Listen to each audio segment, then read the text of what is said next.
Y este episodio de Archipiélago Histórico es también traído a ustedes por Tabaco La Altura, confeccionando puros puertorriqueños, o sea, cigarros cuyas hojas de tabaco vienen todas de un solo país, en este caso Puerto Rico, y más específicamente aún las montañas de Lares. Eso es un producto de calidad, eso es un producto artesanal y te lo garantizo yo que lo fumo y me lo disfruto. Para más información busca Tabaco La Altura en Facebook y @Tabaco La Altura en Instagram. No obstante, ten en consideración que el consumo del tabaco debe ser uno responsable y que tome en consideración tu salud. Muchísimas gracias a Tabaco La Altura, orgulloso patrocinador de Archipiélago Histórico. Bueno, gente, también tengo un breve anuncio que hacerles. El próximo 26 de agosto estaré en Springfield, Massachusetts, visitando el New England Latino Festival. Así que a mí me encantaría conocer a varios de ustedes allí. Yo sé que yo tengo una audiencia en Springfield y nada, vamos a compartir como comunidad, vamos a crear comunidad y muchísimas gracias por el apoyo. Allí nos vemos.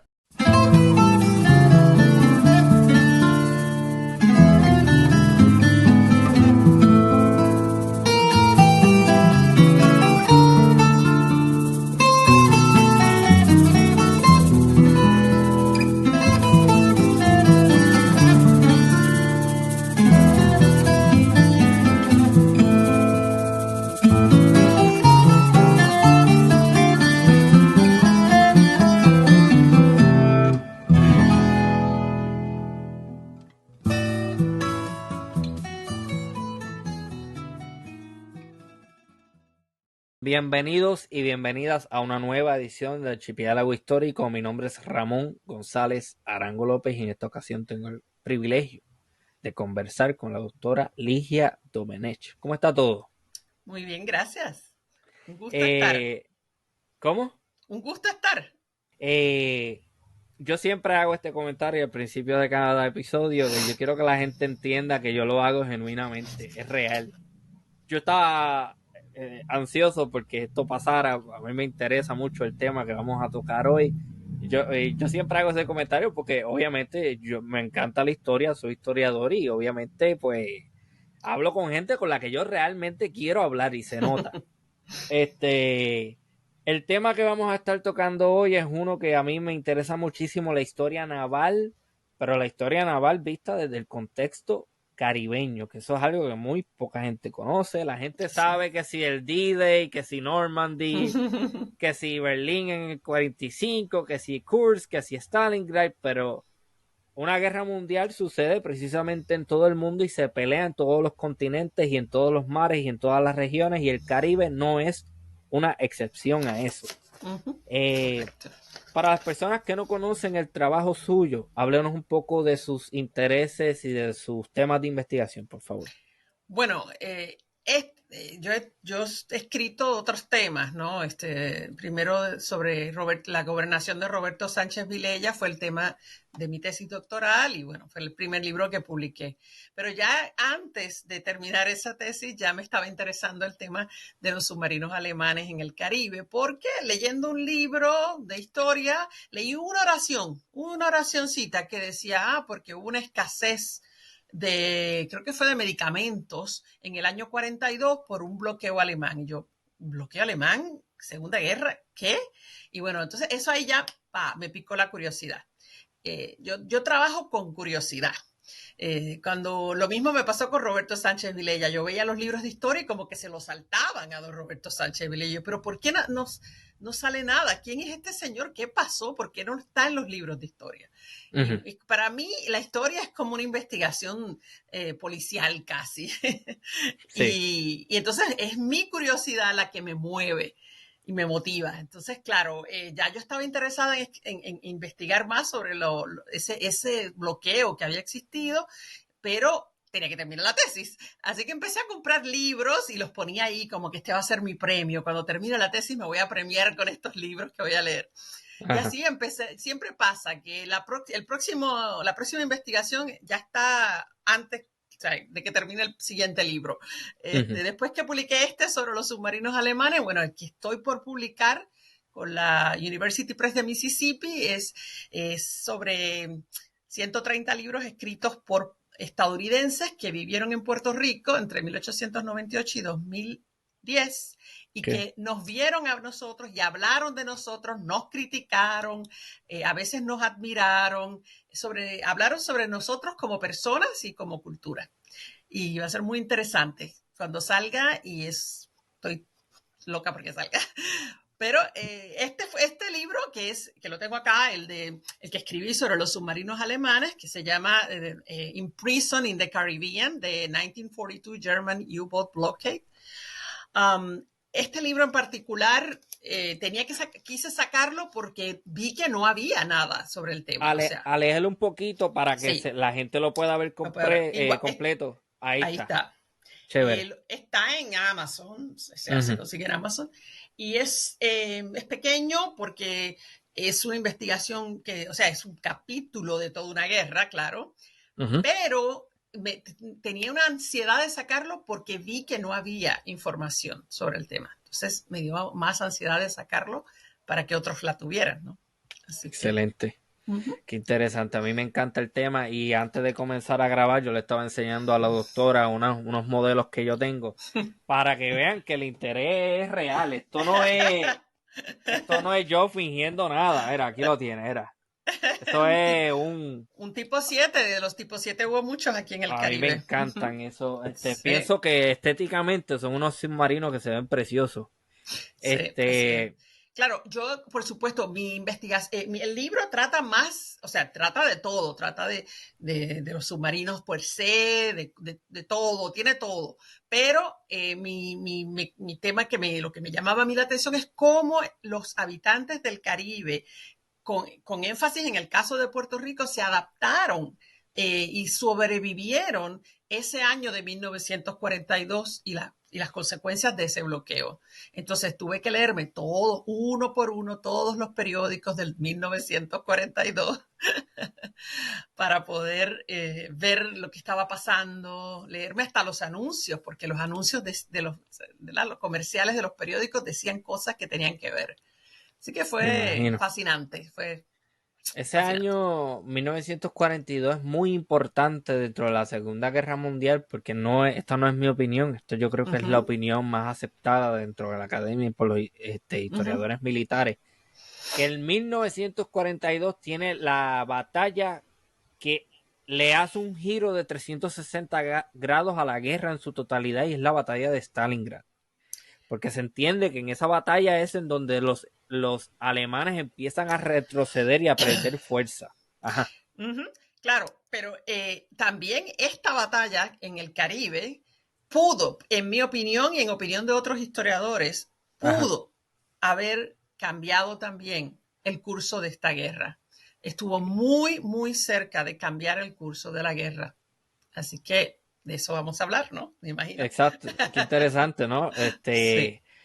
Se enfoca más en el bloqueo. Cuando hablamos del bloqueo del 1942 en el Uh-huh. Caribe, me imagino que va a mirar Uh-huh. qué es lo que motiva a los alemanes a identificar el Mar Caribe y la región caribeña como un potencial objetivo militar. Háblanos un poco Correcto. más sobre eso, por favor. Correcto, sí. El primero que tiene la idea era Eric Raeder, que era el Reichsmarschall, el almirante, no Reichsmarschall, se me olvida el nombre, como si lo tengo acá, no, en alemán. Era el almirante Ajá. en jefe, ¿verdad?, de todas las fuerzas de la Marina, del Kriegsmarine, que era la Marina Ujú. alemana.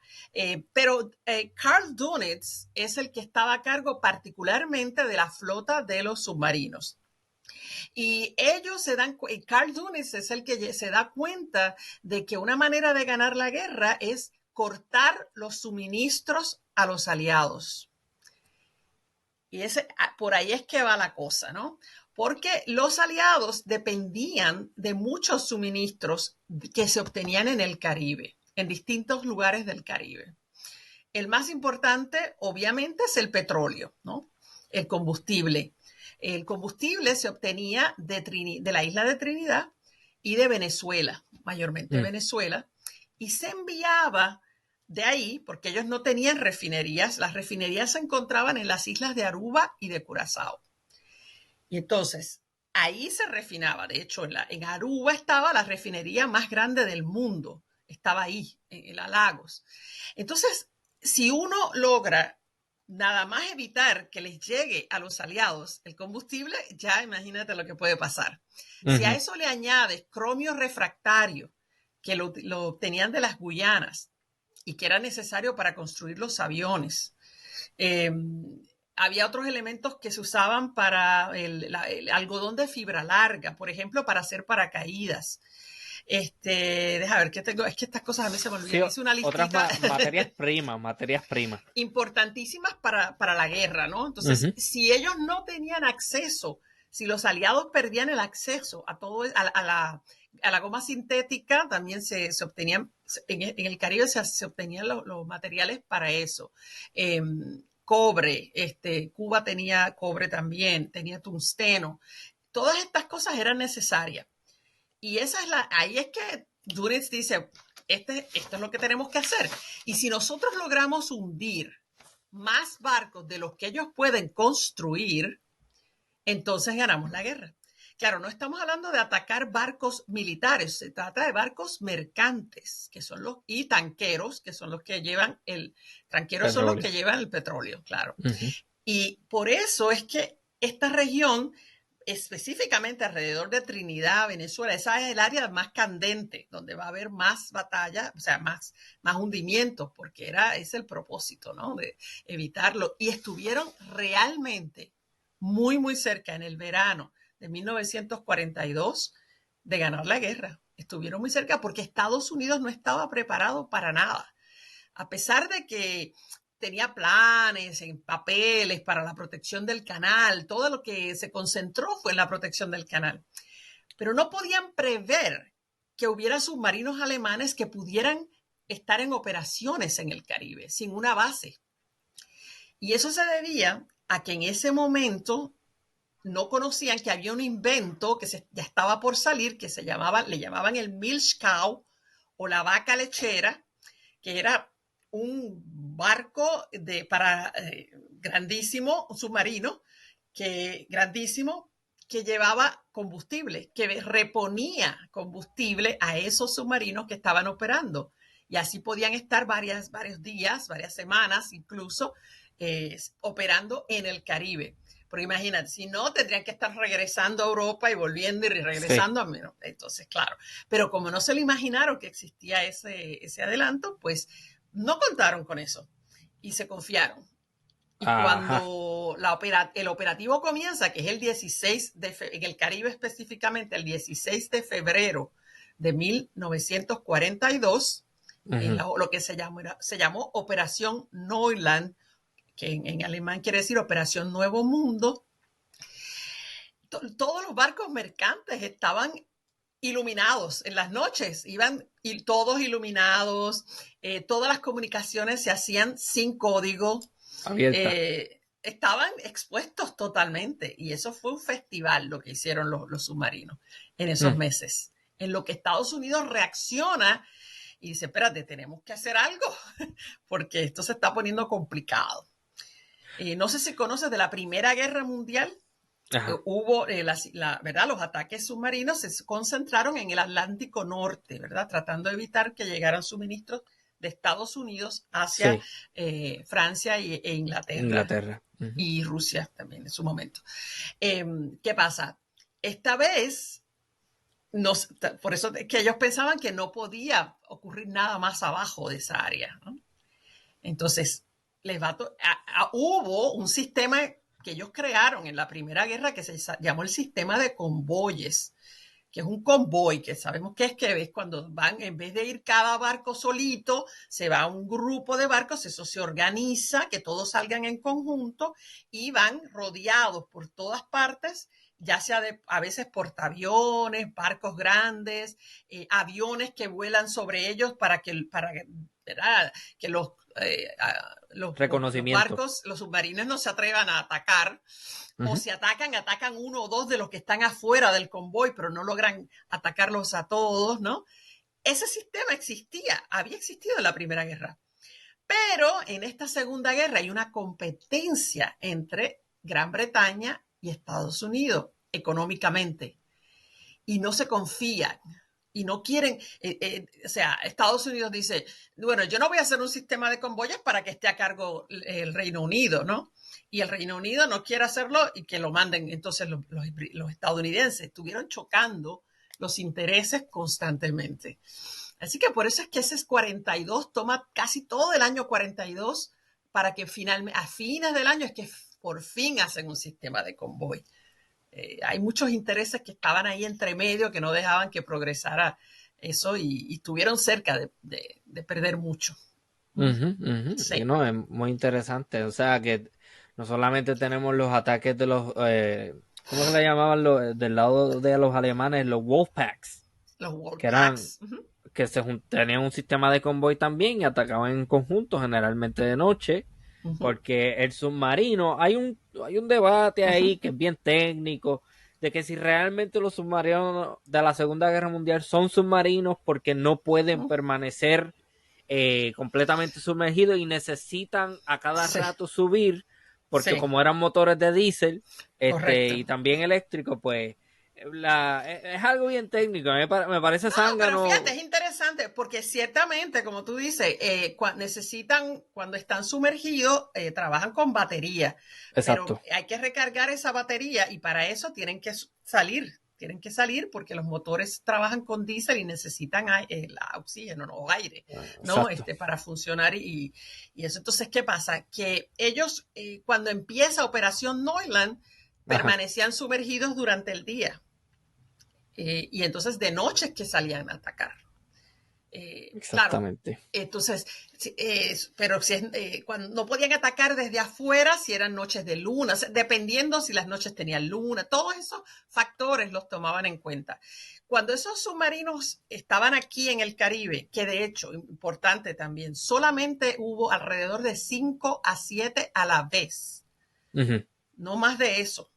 Causaron tremendos daños, solo 5 a 7 a la vez, que es extraordinario. ¿Okay? Sí, lo es. Pero esa gente estaba muy bien entrenada, o sea, las tripulaciones de estos submarinos eran la élite Oh, sí. del militar de Alemania y eran los mejor pagados, los que tenían todos los privilegios. Sí. Sí, eran un grupo elite, Y ¿no? de Entonces, hecho todavía es así, incluso en otras armadas. Por ejemplo, en Estados uh -huh, Unidos, en el Navy, si tú sacas una buena puntuación en el ASVAB, que es el uh -huh, examen que tú tomas para ingresar en el ejército, sí. y tú estás interesado en unirte al Navy, Uh -huh, si tú sacas buena puntuación, muy probablemente van a querer tratar de meterte por ojo, boca y nariz la escuela del submarinista, porque es así. Porque bueno, hasta el sol de hoy, el uh -huh, submarino es la fuerza más potente, uh -huh. militarmente hablando. Porque sí, está bien, tú tienes misiles intercontinentales y todo eso, pero la plataforma que se mueve, que tú la Uh-huh. puedes poner en cualquier parte del mundo y te puede tirar, qué sé yo, cuántos misiles nucleares, Sí. es el submarino. El submarino es, entonces tú necesitas la mejor gente para maniobrar y bregar con esa máquina, que eso no, cualquier, no, no. Y la mejor gente en más de un sentido, o sea, también Ujú. psicológicamente, puesto que Sí. estar en esas misiones que duraban semanas, en las que no salían del submarino, en un espacio en hacinamiento, porque están toda esta gente pegada todo el tiempo, pegoteada, y las mismas camas duermen, o sea, se turnan en la misma cama porque no hay espacio. Ujú. Entonces, los que sirvieron en esos submarinos, es un poco, si te pones a ver con lo calientes que son las aguas del Caribe, es como estar dentro de una lata de sopa, o sea, no sé, hirviendo, y la comida se dañaba incluso Oh, sí. porque el calor, entonces todo el mundo está sudado, hay mal olor. Cuando están sumergidos no pueden bajar los baños por la presión del agua, entonces se quedan esos baños sucios, el olor de todo eso, todos ellos comentaban sobre eso, lo que era difícil, lo difícil que era, tanto todas esas personas a la vez y sin chocar tienen que aprender a moverse dentro de ese submarino sin chocar todo el tiempo.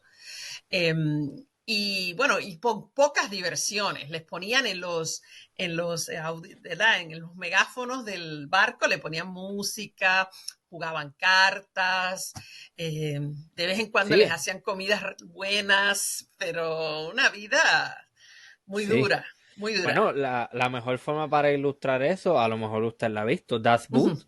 uh -huh, ¿Había visto claro, esa película? Eso, sí. a mí hace poco me hablaron de que hay una versión de 8 horas o de 6 horas de Así. eso que salió en serie originalmente en Alemania. Uh -huh. Yo no la he conseguido y que la he buscado de verdad que sí, pero no. Pero es una Sí. película de 3 horas y para que tú tengas una idea Uh -huh. de cómo era la vida en esos submarinos, pues yo Sí. creo que esa es la mejor película que los Sí, sí. representa a Y cabalidad. además, algo importante para mencionar es que también eran los que estaban más en riesgo de muerte, diría yo, porque cuando un submarino es atacado, no hay salvación, nadie se va a salvar. Se van todos al fondo del mar, ¿no? Y a menos que les den, que sea ¿verdad? Un ataque que no los hunda, que les dé tiempo y que estén fuera, estén en la superficie, porque si están debajo del agua, no hay nada que hacer. Si lo atacan bajo el agua, se va para el fondo y todos mueren. Entonces eran hombres que tenían que tener un gran valor y un estado mental particular para vivir de esa manera todos los días, con ese riesgo, ¿verdad? Frente a ellos todos los días. Yo creo que son admirables para mí las tripulaciones de los submarinos. Y además fueron, por orden de Carl Dönitz particularmente, nunca fueron adoctrinados. La mayoría no eran nazis, ni siquiera eran nazis. No los adoctrinaban, solamente empezaron a adoctrinarlos en 1944, después del atentado contra Hitler, el de Operación Valkyria. Ajá. Ahí es que ya Dönitz no puede poner objeción a que entren. Entonces, de vez en cuando mandaban en algunas tripulaciones a un individuo que los indoctrinaba sobre, ¿verdad? Que es el equivalente al comisario soviético, que es el oficial político que se encarga de indoctrinar ideológicamente hablando a los soldados. Correcto, ¿De correcto. casualidad conoce los argumentos que él utilizaba para oponer esa indoctrinación? Él no era un nazi tampoco, o sea, rabioso. Ok. Eh, él personalmente. Y él pensaba que era añadir una tensión adicional, ¿verdad? A una gente que tenía que estar en alerta constante. Ujú. No le pareció que era apropiado, pero ya después de ese atentado, como había esa preocupación de que hubiera elementos, el enemigo entre nosotros y todo ese tipo de conceptos, ahí Sí. sí, pues empezaron a adoctrinar. Pero la mayoría de ellos, inclusive, ni siquiera eran nazis.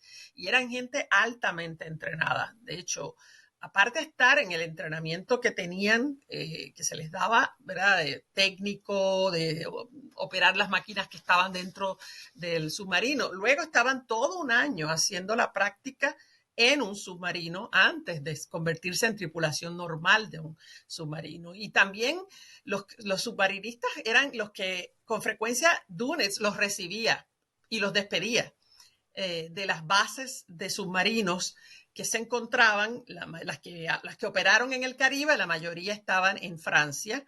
L'Orient fue la más frecuentemente usada, que eran Ajá. eran unos edificios reforzados con concreto y acero para que no fueran bombardeados y destruidos todos estos submarinos, y ahí era donde los reparaban y todo eso. Entonces, en ese lugar, L'Orient era que la mayoría de los que vinieron al Caribe estaban. Y la gente del pueblo del Oriente los resentía mucho a esos alemanes, por supuesto eran franceses y resentían a los alemanes. Y entonces hay muchas historias del sabotaje, intentos de las pequeñas maneras de hacerles sabotaje, por ejemplo, echarle azúcar en los tanques de los tanques de diésel Ujú. Le ponían arena en el periscopio y cuentan que también le hacían pequeños hoyos en los tanques de gasolina para que Ujú. cuando el submarino fuera dejando el rastro de la gasolina que dejaba, ¿no? Okay. Pequeñas cosas que eso cuentan que las poblaciones donde estaban los submarinos trataban de boicotear en su pequeña manera, ¿no? Sabotaje. ¿Cuál era el foco de principal interés dentro del bloqueo? Me imagino que entonces viene siendo donde están las refinerías, ¿no? Sí, y ahí es el primer ataque, es específicamente en la refinería Lagos de Aruba. Es un ataque intenso en el que hay un error y en el submarino cuando va a disparar de la cosa esa que tienen, ay Dios mío, se me olvida el nombre, El torpedo. lo que está arriba, no, no, ni siquiera estaban bajo el agua. Atacaron, como no estaban, se sintieron seguros, no estaban iluminados, todo. Atacaron desde la superficie. Sí, El coso ese, ay Dios sí, mío, ellos tenían unos cañones que eso, sí, creo era un flak algo. eso. Pues Eso lo puedo eso averiguar. estaba cerrado, no estaba abierto cuando dispararon. Y entonces esa bala cae y el que estaba disparando es herido. Así que Hmm. el herido que hay es del submarino. Pero sí atacan y atacan y hunden dos barcos, creo, y dejan otros dañados que estaban ahí eran parte de la refinería Lagos. Ajá, Y ese es el inicio, precisamente porque esa era una área crucial, ¿no? Crucial sí. para ellos. Claro, inmediatamente después de eso, lo que se hace es que se mina Venezuela y Trinidad, dan permiso para que se minen el Golfo de Paria, se ponen minas y ahí ya esa área ya no la van a atacar otra vez, porque hay minas bajo el agua, ¿no? Eh, que, de, Interesante. que de hecho esas minas estaban con unos cables y se suponía que si se soltaba el cable, se inactivaban, pero no ocurrió y se soltaron de los cables y se quedaron activas y después de la guerra por años hubo accidentes con esas minas que quedaron Wow. sueltas. Sí, sí, Sí. sí. Lo mismo que ocurre, la misma dinámica de minas en tierra. No recuerdo cuál país era exactamente. No sé si eran los Balcanes. Me está que eran los Balcanes que pusieron tantas minas que todavía hay gente a cada rato que pisa, no tiene que pisar y se mueren. Bueno, pasa en Porque es Vietnam que también. ponerlas es ¿Cuántos años? fácil, pero después, sí, sí, sí, Cuando sí. termina la guerra hay que recoger esas minas y si no, cuando están en el agua, si se sueltan, ya no sabes dónde va a parar, ¿no? Eso se lo lleva a las corrientes y sí, todo eso pasó. Así que esto de esta operación que empezó Ajá. en febrero y termina al finalizar el año, todo este periodo es un periodo de terror para las islas caribeñas en general, porque veían, aunque los periódicos ocultaban mucho, o sea, no les están diciendo a la gente todo lo que estaba pasando, pues se nota porque no llegan barcos, no llegan o llegan muy pocos barcos y cuando hay hundimientos, sí llegan los naufragios y los náufragos a las orillas de las islas y son rescatados y bueno, hay cosas que no se pueden ocultar, ¿no? Ujú. Y entonces, todo eso va aterrorizando a la gente. Y curiosamente, por ejemplo, en Puerto Rico, una de las cosas que ponía a la gente loca era cuando no había arroz. Y la Sí, el gente arroz. se peleaba por cuando había arroz y a la gente hace unas colas largas y en esas colas la gente se golpeaba para sacar al otro de la cola porque yo llegué primero, porque no sé qué. Y había Ujú. muchos en el periódico reportes de personas heridas en esas colas o filas para obtener lo que estaba escaso, ¿no? Así que hay cosas que fueron, y eso está pasando en las distintas islas. Claro, yo estudié más a fondo Puerto Rico, pero las Pues, islas, ajá, pues me viene algo bien importante a la dime. mente, que he escuchado el bochinche histórico en varias ocasiones y yo no lo, ¿cómo es? no los rechazaba porque yo soy una persona que yo tengo que mirar la evidencia. Por Ujú. más loco que pueda Obvio, sonar, sí. yo no te lo voy a descartar ni te voy a decir que no Hasta que no porque déjame, sepas. Ujú, exactamente, que eso ujú. que eso es lo Regla de oro. saludable. Regla de El- oro. el- sí, por más loca que pueda sonar la cosa, ok, perfecto, tráeme la Ujú. evidencia y lo discutimos. Nunca lo he rechazado, pero tampoco he visto el dato y usualmente lo escucho y lo que hago es, pues, no creo que sea verdad, pero vamos a ver si usted sabe. A Yo he ver. escuchado el bochinche histórico Ujú. de que el canal de la Mona, supuestamente, en la Mona, supuestamente habían unos submarinos alemanes que entraban y que, ¿cómo que se llama esto? Ellos sacaban guano, que yo no sé para qué. ¿Sabrá algo sobre eso? Lo único que yo leí de todo lo que leí Ajá, fue que hubo una alerta un día, que se puso una alerta sí, porque había supuestamente un ataque en la isla de Mona. Y claro, lo que la gente escuchó fue un hundimiento que estaba haciendo un U-Boat cerca del área. Lo que estaba pasando en Isla de Mona eran unos grupos de Boy Scouts, de niños escuchas, que estaban allí haciendo unas actividades y la gente vio los uniformes y él oyó un ruido y sumó y fue los alemanes nos están atacando. Pero no, no pasó nada. No pasó nada ok, en la Mona. No he escuchado nada de que nada.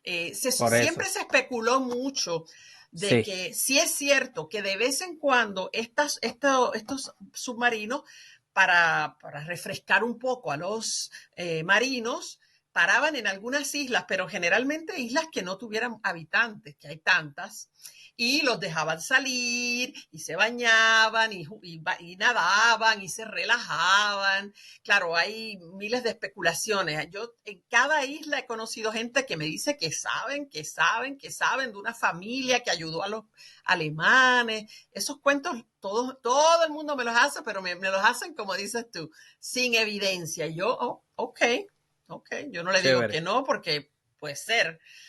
Pero que se sepa, no. A mí mucha gente en Puerto Rico, sí, porque yo veía los periscopios. Bueno, yo lo tengo en gran duda, porque para ver el periscopio hay que estar o sea, de la orilla, no Sí, eso es creo, muy... no. no tiene Mm, mm, lógica.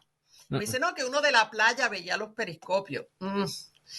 Sí, con una imaginación creativa, una gran imaginación, capaz que Sí, los vieron. eso yo lo dudo muchísimo, sobre todo cuando se tiene en consideración que el submarino, hasta el sol de hoy, que todavía sigue siendo una Ujú, limitación, requiere de grandes profundidades para operar.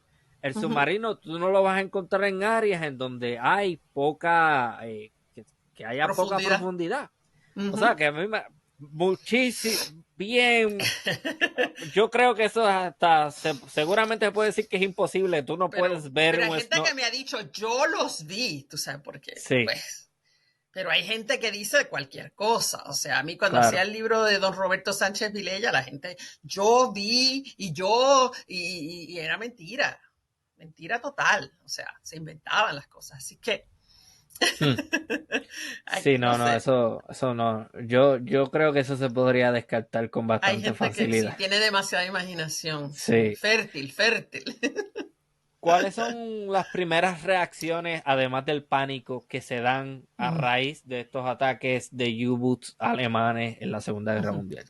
Pues mira, mucho de las reacciones las recoge el gobernador de Puerto Rico, que era Rexford Togwell, que fue el último gobernador estadounidense, que era un hombre muy decente.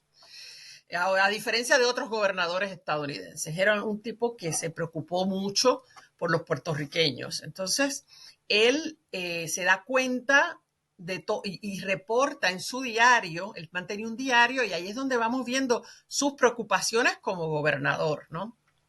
Y su preocupación por lo que él ve que la gente le preocupa. A la gente lo que más le va a afectar son dos elementos.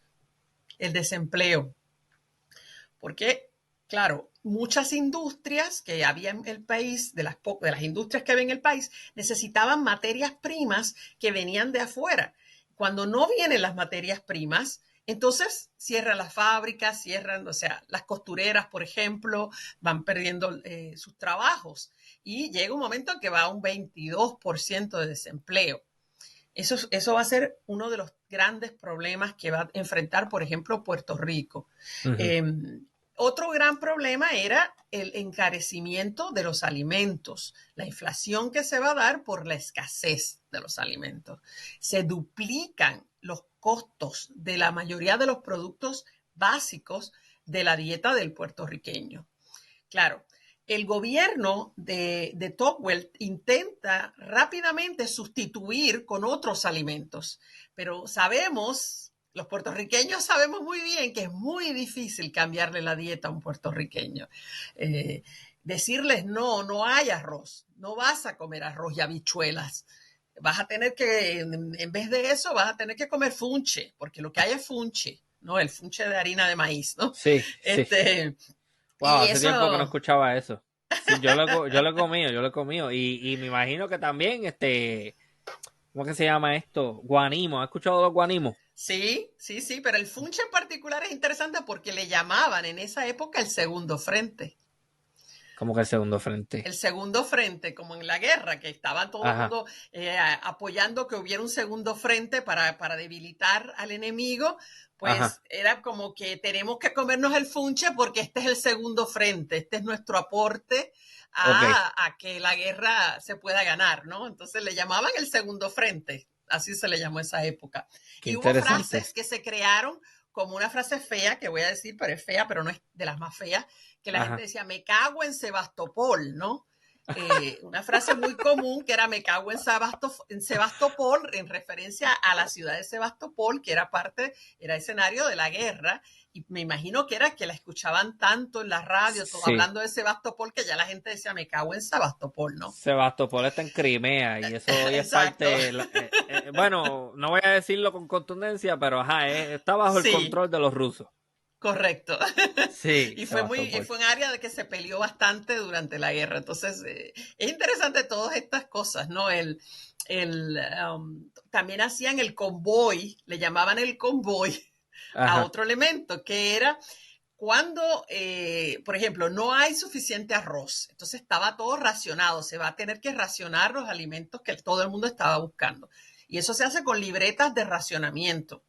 ¿Por qué con Ujú. libretas de racionamiento? Porque la idea era que no importa si eras rico o pobre, todos tuvieran la misma cantidad. Claro, el que hace la ley hace la trampa y obviamente no va a haber equidad porque hay un mercado negro. Y es un mercado negro donde los ricos pueden comprar y los pobres no. Eso como suele pasar. Pero bueno, el caso es que los comerciantes astutos y, digamos, inescrupulosos, Ujú. si tenían unas batatas que se le estaban dañando y tú querías comprarles el arroz, ellos te decían, bueno, yo te vendo el arroz, pero tienes que comprar estas batatas. Y le hacían un convoy. La única manera de comprar el arroz era comprando las batatas que estaban dañadas. Y así, pum, te vendían los dos. Y eso se llamaba hacerte un convoy. Qué interesante. Sí, Sí, sí. hay de todo, mil trampas, la gente tratando de conseguir lo que quiere conseguir y los vendedores tratando de sacar el mayor provecho de lo que estaba pasando, ¿no? Entonces, hubo acá, por ejemplo, uno de los grandes problemas que me Ujú. pareció a mí muy interesante, es que se estaba tratando de que olvídense de estar produciendo azúcar. Estados Unidos dejó de comprar el azúcar de Puerto Rico durante la guerra porque era más fácil comprarlo en Cuba, que les llegaba más rápido a través de los cayos, sin el Sí. riesgo de que lo hundieran el barco, ¿no?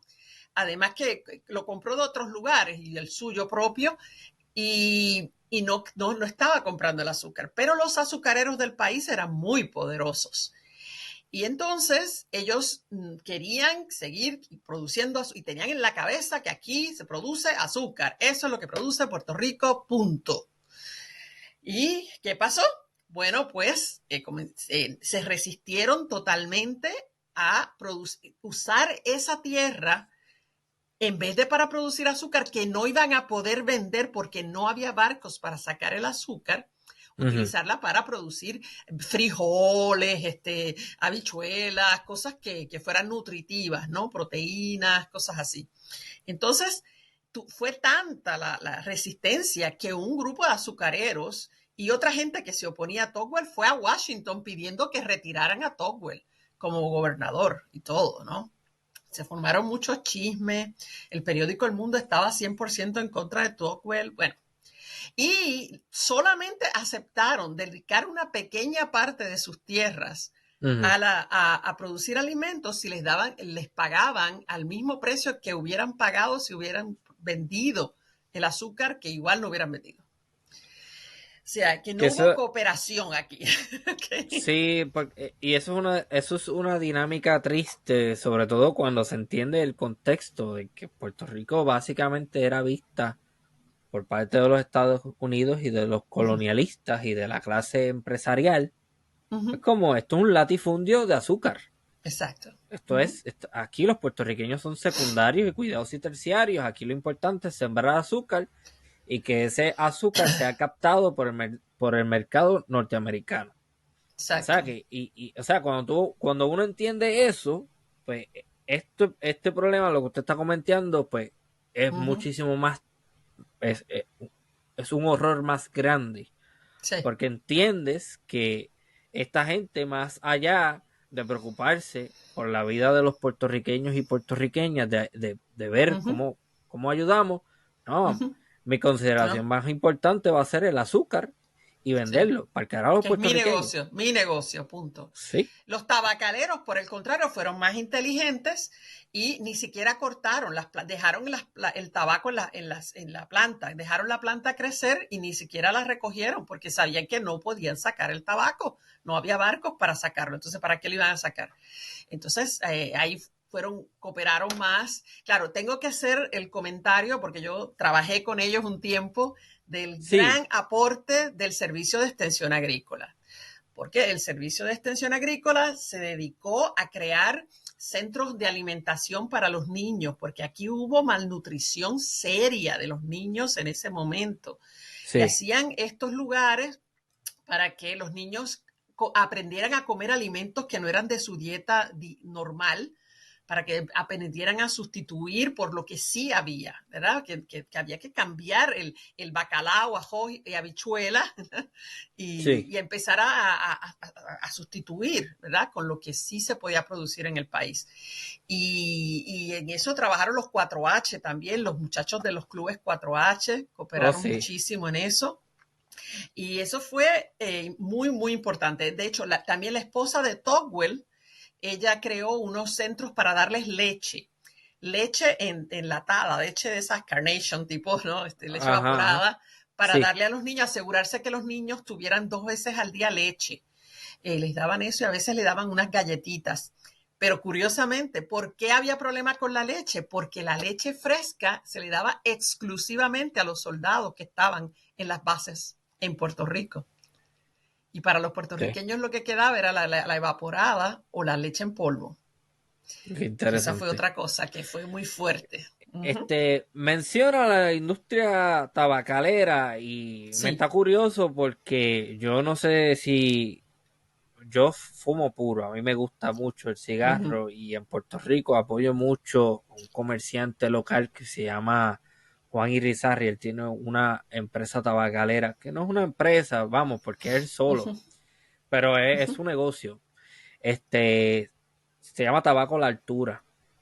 Uh-huh. Y a mí este tema de la historia del tabaco en Puerto Rico me llama mucho la atención porque por lo poco que he visto Uh-huh. y por lo poco que he leído, porque he leído diferentes cosas en diferentes lugares sobre la industria tabacalera en Puerto Rico, mi impresión es que la industria tabacalera siempre fue políticamente activa y Uh-huh. usualmente pululó alrededor de los sectores independentistas y nacionalistas. Mayormente en el siglo XIX. Claro, Ajá, ya después que entran los estadounidenses, eso va a ir poco a poco cambiando, pero sí, los talleres donde trabajaban los que hacían los tabacos se convirtieron en centros de difusión de ideas obreras, de movimiento obrero, porque como ellos pagaban entre ellos todos para uno para que les leyera, mientras ellos estaban trabajando el tabaco. Entonces esos Sí, lectores les leían los grandes libros, le leían los libros de los grandes autores europeos y ellos estaban al día en todo lo que le voy estaba pasando a, el resto. le voy a dar un dato. El Ujú. tabacalera, hay una vitola que se llama, es cubana, Montecristo.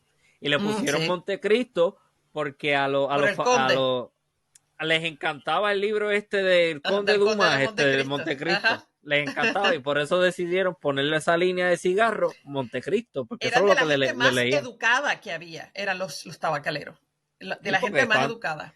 mientras estabas torciendo el cigarro, tenías a alguien leyéndote una obra de la literatura Ujú. universal y eso, Supuestamente eran analfabetas, pero en realidad eran de la gente más educada, porque se les ocurrió esa idea de tener un lector que los educara mientras estaban trabajando. Una cosa fabulosa, ¿no? Sí, haciendo la esa. Yo soy de conexión. Isabela, yo soy de Isabela. Ajá, Isabela era es tierra de tabaco de mascar, el tabaco hilao. el tabaco y ajá, Sí, mi hilado, sí. familia tenía finca de tabaco hilao. Sí. Qué bien, qué bien. Este, estoy haciendo la conexión ahora porque me está diciendo que va a publicar con la Universidad de Mississippi, ¿correcto? Sí, sí. Esa gente publicó hace poco, o bueno, hace 1 o 2 años atrás, el trabajo de Ujú, otro profesor retirado, Baldrich, que escribió Smokers Beyond the ujú. Sea. ¿Usted lo Juan conoce? José, Juan José, Juan Sí, José Baldrich. Ujú. ¿Cómo se llama el libro? sí. Smokers Beyond the Sea. Se Sobre llama así. tabacal, sí, él escribió, creo que él es el que escribió Sembraron la no siembra, sobre una gran huelga que hicieron los tabacaleros. Sí, A mí recuerdo me ese libro interesa de él. conseguir ese contacto, así que si me puede ayudar Ujú. con eso.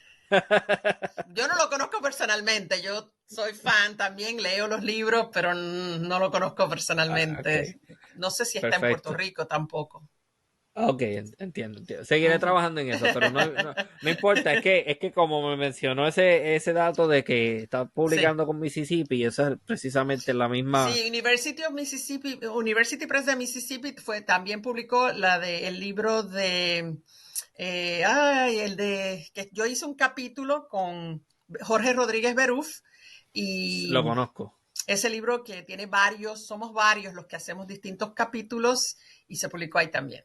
Sí, Sí, así saludos que a él, si está escuchando esto, a a Beruf lo Jorge, conozco, sí, sí, sí, sí, sí. muy, muy, A ese muy sí, buena a ese persona. sí lo conozco bien. Sí, sí, tenemos, Sí. tenemos contacto, de vez en cuando hablamos, él es muy Ujú. chévere, de verdad, y me ha apoyado mucho a través de este proyecto, Sí, dándome no contacto es, y ayudándome. es un tipo súper. Sí, Sí. sí. Ok, volviendo entonces, Ajá, estábamos hablando ajá. que el Club 4H ayudó mucho y Ujú. que también la primera dama ayudó también con la creación de unos Sí. centros. Ujú. ¿Conoce de otras iniciativas que se hayan dado en otras partes del Caribe, fuera de Puerto Rico? Sí, por ejemplo, espérate, es que acordarme cada isla es lo difícil, pero sé que Claro, hubo, por ejemplo, gobernadores de islas que sí, empezaron a ir a caballo, o sea, a moverse o en carreta de caballos en sus islas para dar el ejemplo, porque la gasolina se hizo muy escasa, ¿viste? Entonces había que economizar gasolinas y también las gomas. Las gomas, sí, particularmente porque la goma casi siempre es con la que las gomas se hacían con goma que se traía de Indonesia y esa área que estaba controlada por los japoneses. Entonces, acá se empieza a hacer ejercicios para crear goma sintética, pero todo eso va a tomar su tiempo y van a estar escasas las gomas. Entonces, se hacen muchas iniciativas en todas las islas para que la gente empiece a utilizar otros medios de transporte y volver al pasado un poco, ¿verdad? Al caballo, la carreta. En Puerto Rico, por ejemplo, que es más, el que más estudié, una de las cosas que se hicieron que me parece que deberían hacerla ahora, ajá, otra vez, era escalonar los empleados públicos, no entraban todos a la misma hora. Unos entraban, digamos, a las 7, otros a las 7:15, otros a las 7:30, otros a las 7:45, los otros a las 8, y lo mismo a la salida. De modo que no había tanto tapón y en el tapón no se desperdiciaba tanta gasolina, ¿no? Este, ajá, esa fue una. Entonces, otra, la hora de almuerzo era antes 1:30. se las redujeron a todos los empleados públicos a 1 hora para que no les diera tiempo de ir a sus casas y gastar gasolina en ir a las casas y regresar. Se tenían que quedar y comer en algún lugar cerca de donde trabajaban. Entonces, la otra que le hicieron antes, hasta entonces los empleados públicos trabajaban los sábados mediodía. Pero entonces ahí se quita el sábado y se les añade 30 minutos a cada día. Se hace de cada día de la semana. Entonces, de esa manera completan las horas en la semana y no tienen que viajar el sábado y gastar en eso también. Casi todas las islas, incluyendo Puerto Rico, decretaban cierto día de la semana que fuera el día de comer en casa, de comer y si posible con los huertos caseros que ya se estaban promoviendo, comer Agricultura lo de local. subsistencia. Sin nada importado, comer cosas locales. Eso De también hecho, deberíamos promoverlo más. sí, se hacían en las escuelas, había lo que le llamaban los jardines de la Victoria, y los estudiantes mismos cuidaban esos jardines y producían alimentos para ellos, para sus familias, luego se los repartían entre sus familias. Los niños escuchas también ayudaron mucho en reciclaje. Aquí en Puerto Rico, reciclaje de gomas usadas, reciclaje de todo lo que fuera de metal para enviarlo para que se usara en los Estados Unidos cuando hubiera un barco que fuera para Estados Unidos.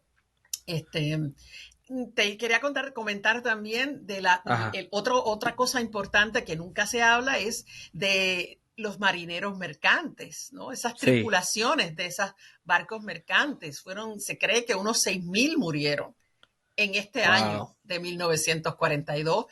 No hay números exactos porque eran de distintos países y es muy difícil conseguir todos los datos exactos, pero basándose en la cantidad de barcos hundidos y todo eso, pues sí. Y llegó un momento, por ejemplo, los que iban en los tanqueros, las tripulaciones de tanqueros se amotinaron. Y por eso es que se paraliza totalmente el acceso a la gasolina, porque dijeron no. Entonces, en los marinos mercantes, como en hay países más pobres, siempre hay pobres en todos los países, siempre alguien se la juega en estos barcos. Pero con el tiempo, incluso ellos se pusieron más listos y empezaron a pedir más dinero. Entonces, tenían que pagarles mejores salarios. Y una de las cosas que les empezaron a dar fue seguros de vida para que sus familias se beneficiaran si ellos morían. Wow. Claro, eso está bueno para los trabajadores darles esos beneficios, pero eso encareció todo lo que se transportaba, porque por supuesto los capitalistas le pasan eso al consumidor, ¿no? Al consumidor, claro. No Sí, asumieron obviamente. eso. Sí. Sí. Entonces, todo el mundo estaba envuelto en este esfuerzo de guerra, ¿no? Y todo el mundo se vio afectado. Hay las historias que hay en el periódico del Mundo de ese 1942 era de que había cientos de personas todos los días en el vertedero de San Juan buscando comida en el vertedero. Cientos, dice. O sea, eso es hambre, ¿no? Sí. En los hospitales, la dieta de los hospitales eran viandas, porque es que no había más nada. No había carne, porque Puerto Rico no es un país productor de carne para comer. El ganado es mayormente para la leche, ¿no? Entonces, sí, siempre había un ganado que se usaba para eso, pero era más limitado. Y llegó un momento en que la desesperación de la gente, hubo un momento en que lo único que había que se podía llamar carne eran patas de cerdo. Eso era la carne que había, porque no había carne. Entonces, imagínate tú todo. Entonces la gente sabe que está pasando esto y hoy sabemos que se terminó al terminar el año, ¿no? Pero cuando está pasando, tú no sabes cuándo se va a terminar. Y qué interesante, mi abuela nació en ese año, en 1942. Sí. Mi abuela materna. Sí, Imagínate en la mayo. angustia de tus bisabuelos. Oh, sí, estoy pensando en eso ahora mismo. Yo, diablo, ese primer año debió haber sido bien complicado, mantener una criatura, sobrevivir, conseguir trabajo, con la Sí. pendencia de que quién sabe qué va a pasar, se me va a morir esta criatura, no la voy a poder alimentar. Y es algo que siempre les recalco a mis estudiantes. Hoy sabemos que cuánto duró la guerra, pero cuando hay una guerra uno no sabe cuánto va a durar. Sí, sí. Puede ser 15 años, ha habido guerras de 15 a 20 años, pero puede ser 5, uno no sabe. Entonces es una angustia de día a día, ¿no? De día a día. Y el hecho de que no fueran bombardeados no quiere decir que no lo sufrieron, porque lo sufrían por esas otras consecuencias. Y otra cosa que no he mencionado es también el ambiente dentro de la isla, la falta de confianza con los extranjeros, lo que sufrieron los extranjeros alemanes y japoneses o italianos que vivían en Puerto Rico, que no fueron muchos, ¿verdad? No eran miles y miles, pero fueron, o sea, particularmente conozco la historia de la familia del café Sanders, los dueños de Café Sanders, que ese señor era alemán, pero hacía años que se había hecho ciudadano estadounidense. Sin embargo, los vecinos, siempre hay algún vecino envidioso, empezaron a decir que eran espías y que mandaban mensajes y qué sé yo, y ese hombre fue encarcelado por un tiempo. Y cuando lo entrevistaron, el hombre dijo que él era alemán, que se sentía alemán, que siempre iba a ser alemán, y eso le trajo muchos problemas, ¿no? Ser honesto. Sí. Lo Sí. puedo entender porque yo soy bien honesto y me meto en problemas a cada rato Sí, por eso. yo también. Pero pues, ¿qué te puedo decir? Yo siempre voy a decir lo que pienso y mi conciencia está limpia. Claro. La Y el honestidad hombre, el siempre. hombre era alemán, y el tipo le dice sí, o sea, sí, soy Claro, sí, alemán, y claro. sí. Este, y bueno, igual incluso con los españoles, que era por la falange, y aunque España era neutral en esta guerra, sí había una Pues, simpatía yo del pongo eso en falangismo. duda. Yo pongo eso en duda porque aunque no participes de forma abierta, para mí que tú envíes una división a Rusia, como lo hicieron los españoles con la Claro, división son azul, no sé azul, cuántos.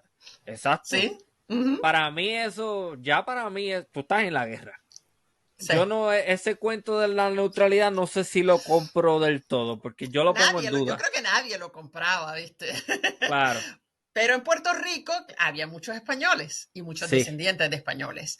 sí, claro. Y claro, entonces cuando sacaban cualquier, ¿verdad? Las banderas falangistas o cualquier cosa, se iban a buscar problemas, ¿no?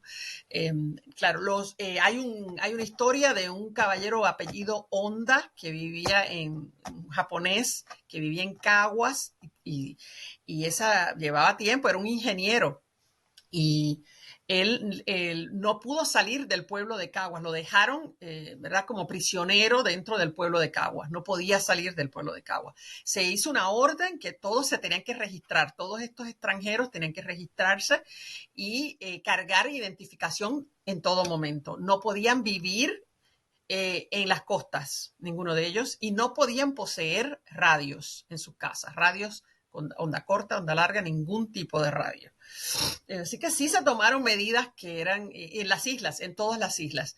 Solamente uno en Cuba fue condenado a muerte por espionaje, el famoso Lunin, le decían Lunin en Cuba y era Luning, era un alemán que Ajá. estaba casado con una estadounidense ricachona que estaba en Europa, la esposa, y él estaba pero vivía cerca del puerto de La Habana. Ujú. Y se pasaba era un borrachón, y ella le mandaba dinero y él vivía de la esposa, y el hombre se pasaba ahí y tenía un radio de transmisión.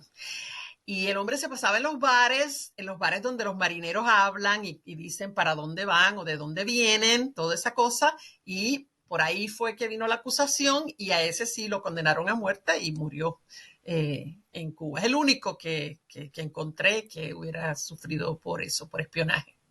Qué interesante eso. Pero todos los gobiernos, bueno, los únicos países independientes en el Caribe en ese momento, todos tenían dictadura en las islas del Sí. Caribe, que eran Cuba, República Dominicana y Haití.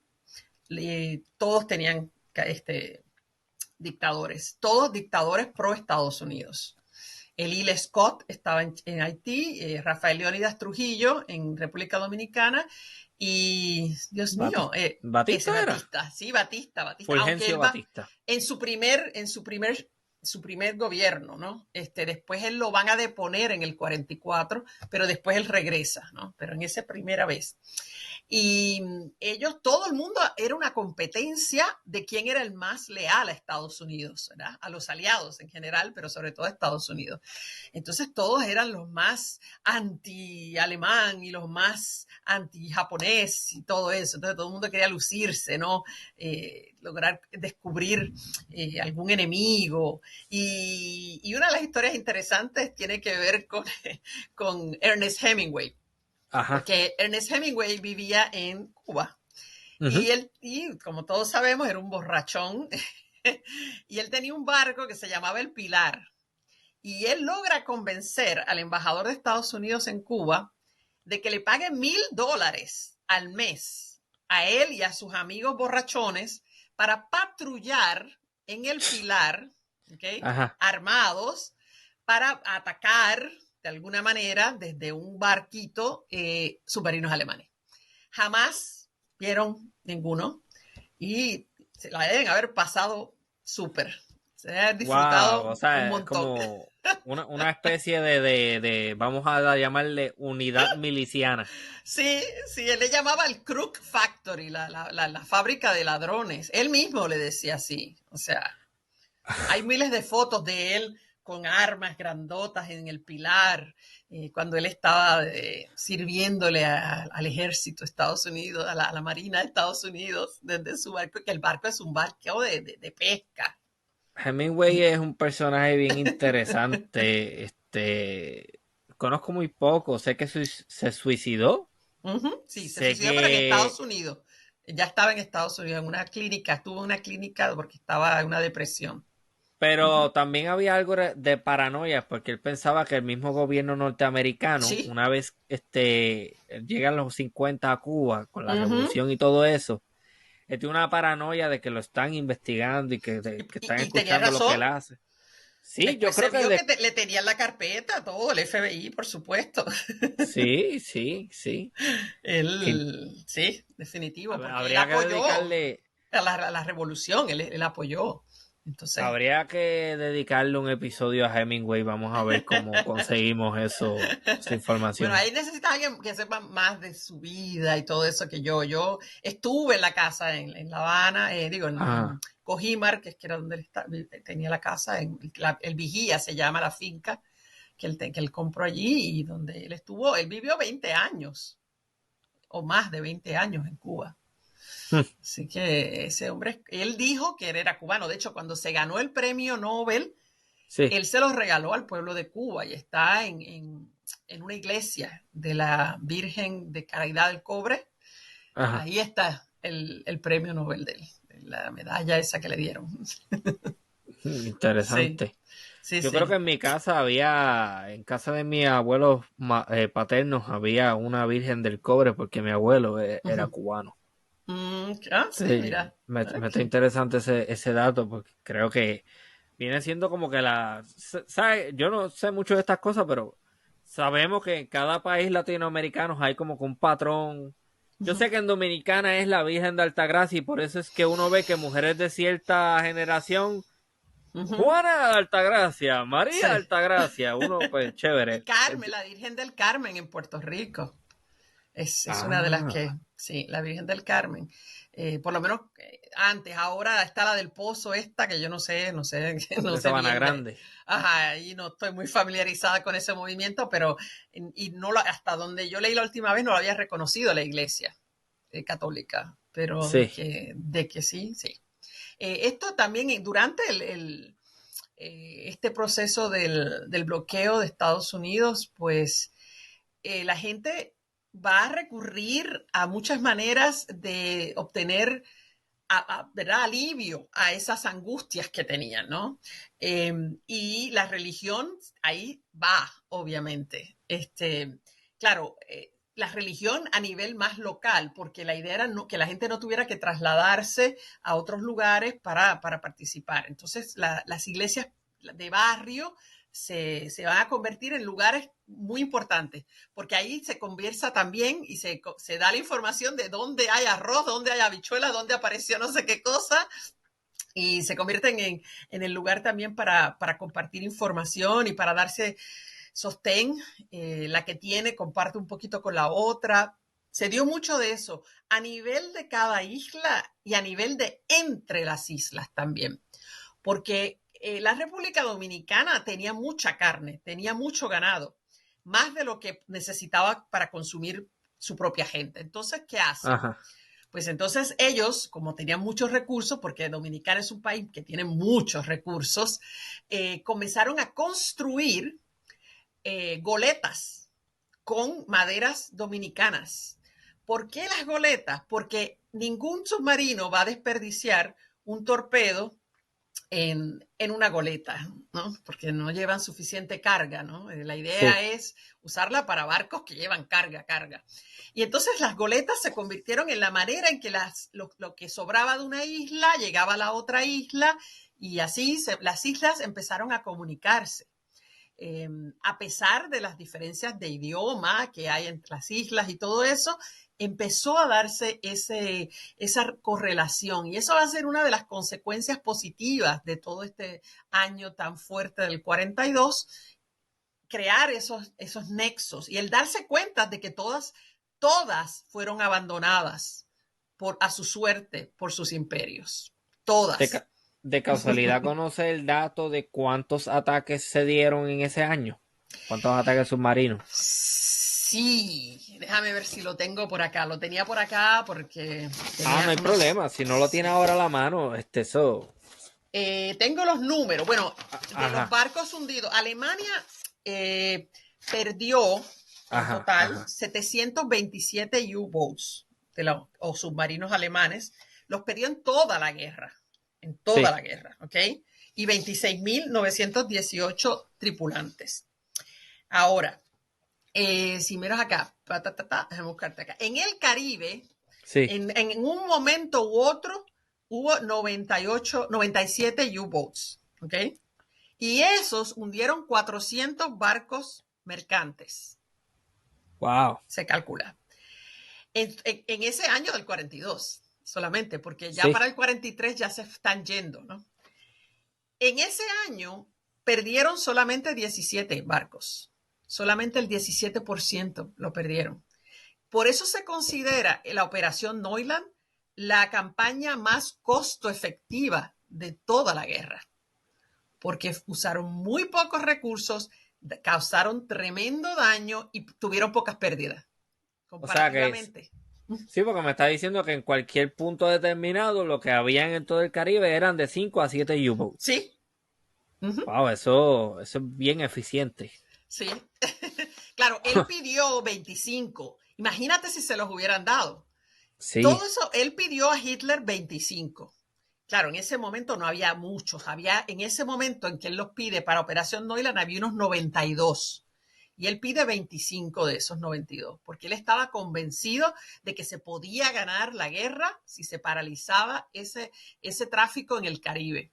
O sea, que él tenía esa visión, Y no Dönitz, estaba lejos de la realidad. y estaba muy correcto. Pero Hitler primero que todo, tenía una visión eurocéntrica. Él Claro. ni siquiera veía Japón, ni siquiera existía Japón, ni nada de lo que estaba pasando allá. Él era eurocéntrico. Entonces, también el que siempre estaba en su oído todo el tiempo era Hermann Wilhelm Goering. Ah, Goering, que Goring, era el claro, de, sí, de la Fuerza Aérea. de la Luftwaffe. Uh-huh. Ajá. Entonces, ese siempre estaba pidiendo recursos para Luftwaffe. También los de la Wehrmacht siempre estaban pidiéndole recursos. Entonces, él le daba siempre preferencia a la Wehrmacht porque él fue parte de la Wehrmacht y a la Luftwaffe porque Göring siempre estaba ahí encima de él, ¿no? Entonces, siempre el Reichsmarine, tú sabes, era el que menos recibía, el que menos recursos. Y Hitler estaba convencido de que la guerra se iba a decidir en el Mediterráneo. ¿Por qué? Interesante. Dönitz trató, Raeder, que estuvo primero que Dönitz como gran almirante, lo trató Ajá. de convencer de que no, las aguas de allí del Mediterráneo eran demasiado claras, que no se podía operar igual porque el agua era demasiado transparente y se veían los submarinos desde los aviones, era mucho más fácil atacar. Además de que estaba muy patrullada por los Sí, británicos. demasiado. Los británicos tenían el control de Gibraltar. Esa es Exacto. la boca y eso es Pero, imposible, casi imposible poder pasar por ahí. pero él estaba obsesionado, así que él quería mandar más barcos allá a esa área de Mediterráneo. Y luego, cuando en otro momento vuelve y les pide más, le dicen no, y mandó 20 más a Noruega, porque él se le metió en la cabeza a Hitler que por Noruega era que iban a entrar los aliados, que por ahí era que iban a invadirlo. Ok. Entonces, por las estupideces de Hitler, por suerte para el resto del mundo, Sí.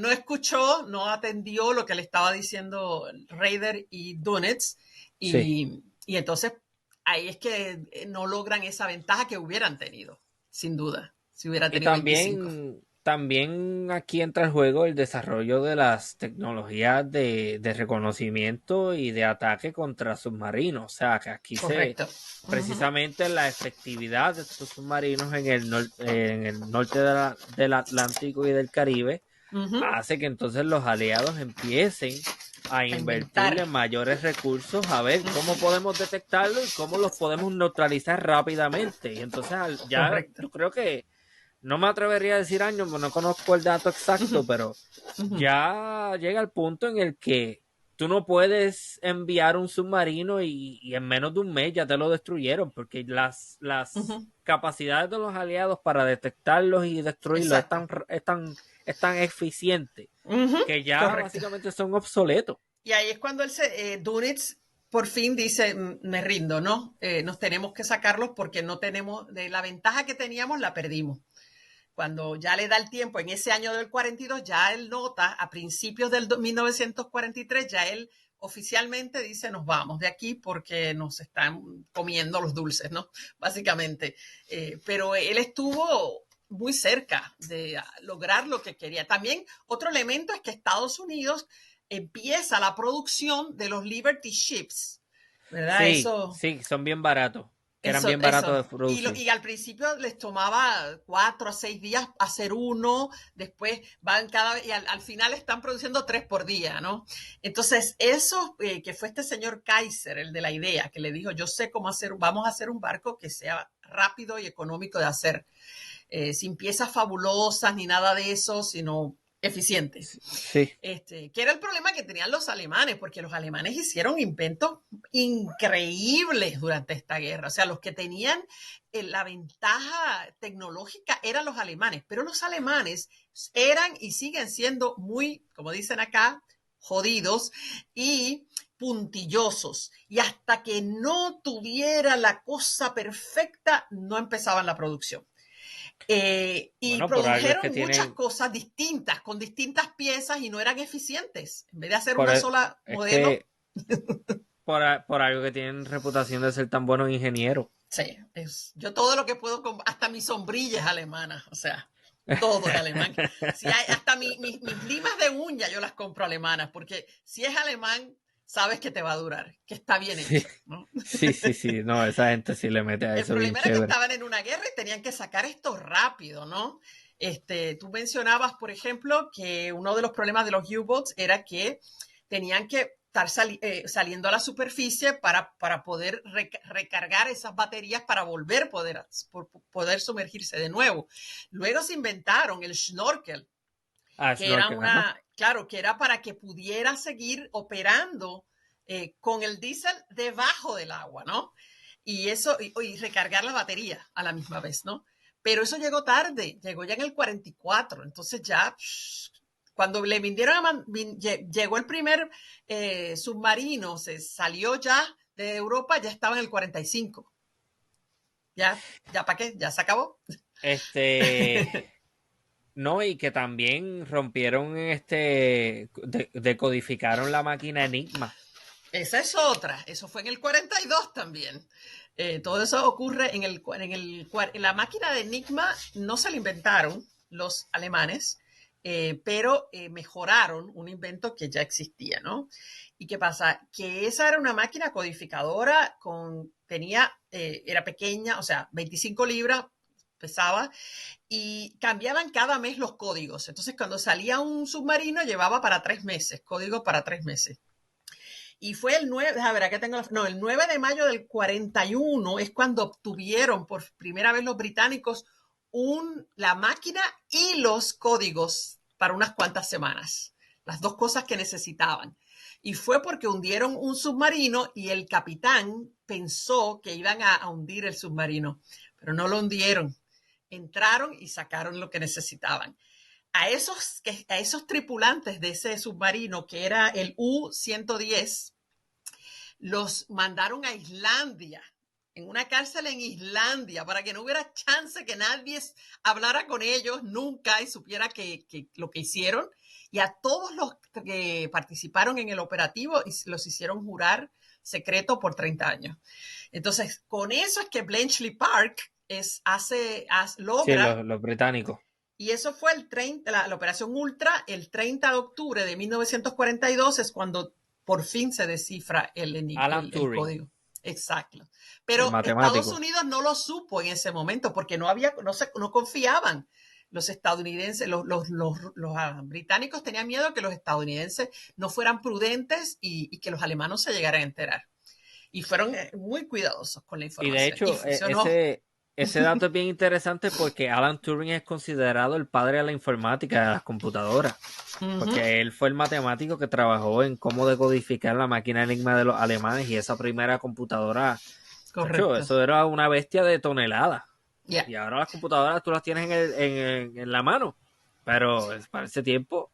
Y los alemanes nunca supieron que habían descifrado nada. Ellos siguieron usando el Enigma pensando que no lo podían leer y lo estaban leyendo los aliados. Sí, porque lo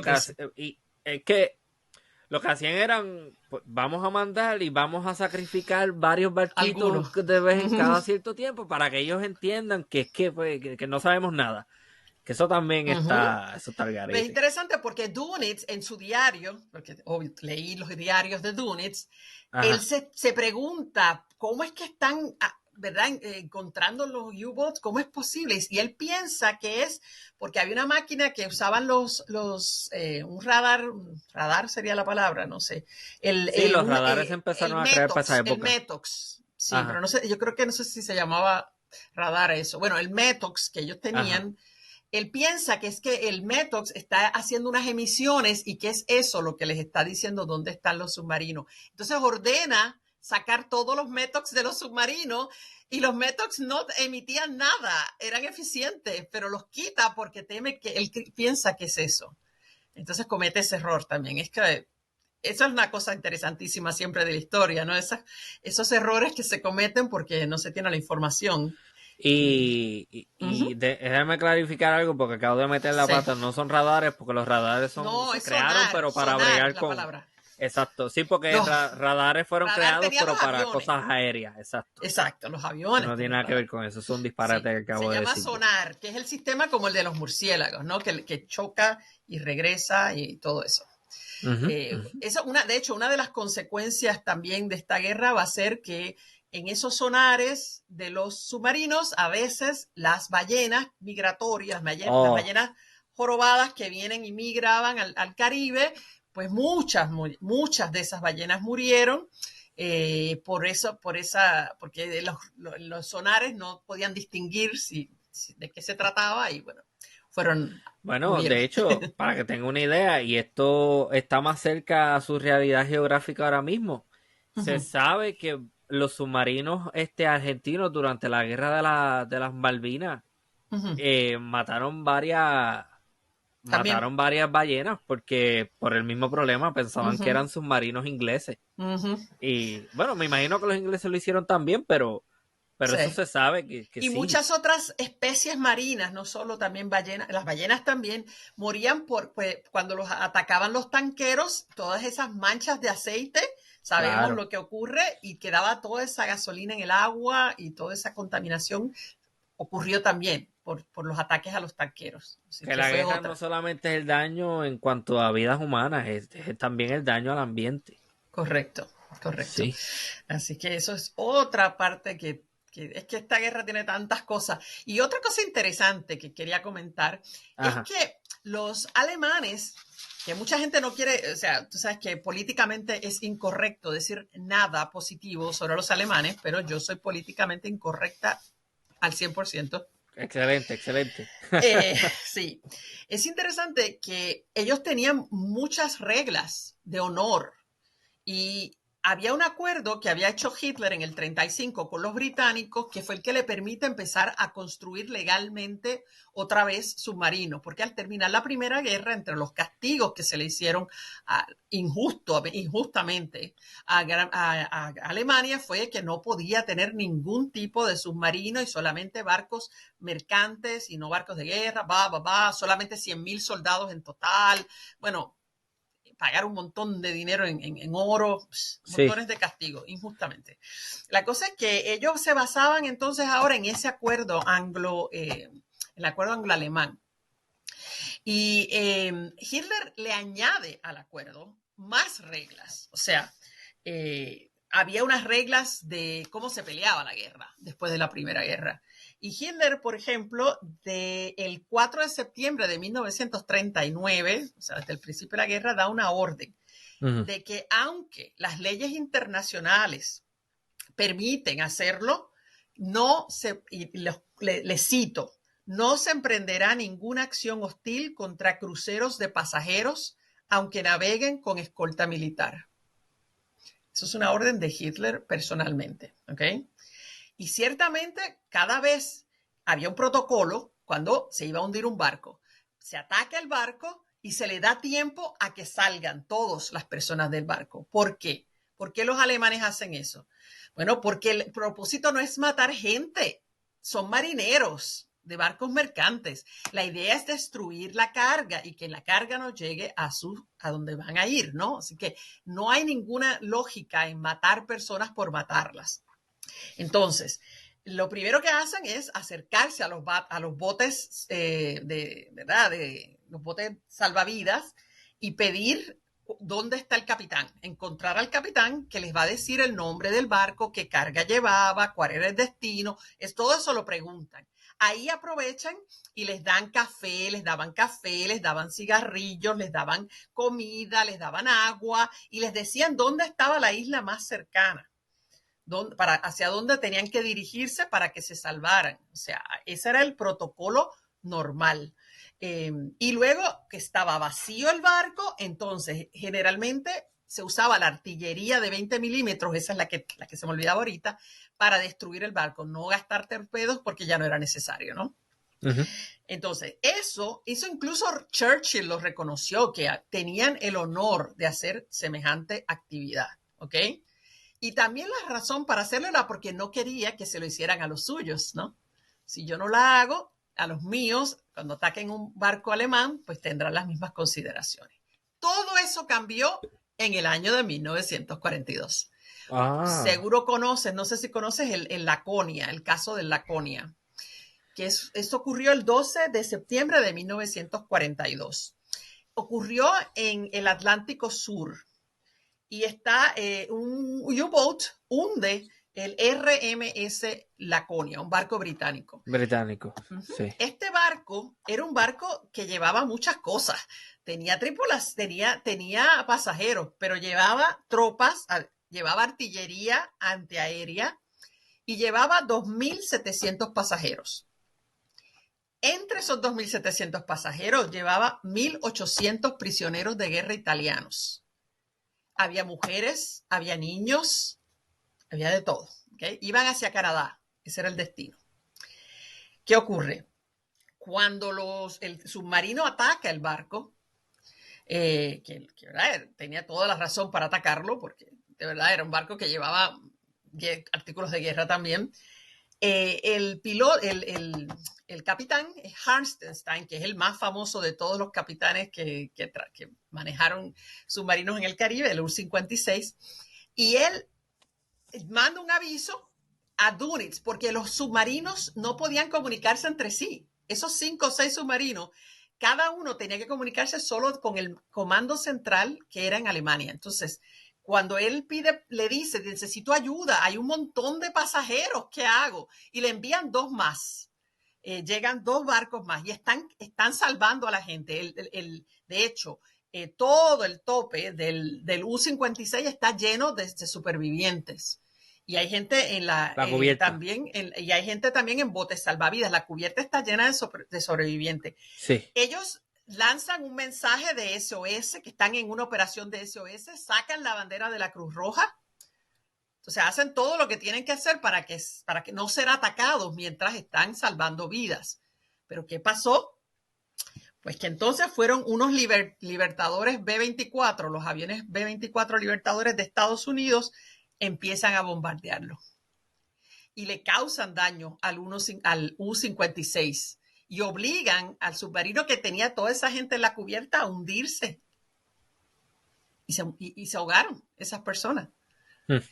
Y los otros dos se quedaron ahí porque no los llegaron a dañar directamente. Sí atacaron a las balsas submarinas también. Hubo gente que murió en los botes salvavidas, no submarinos.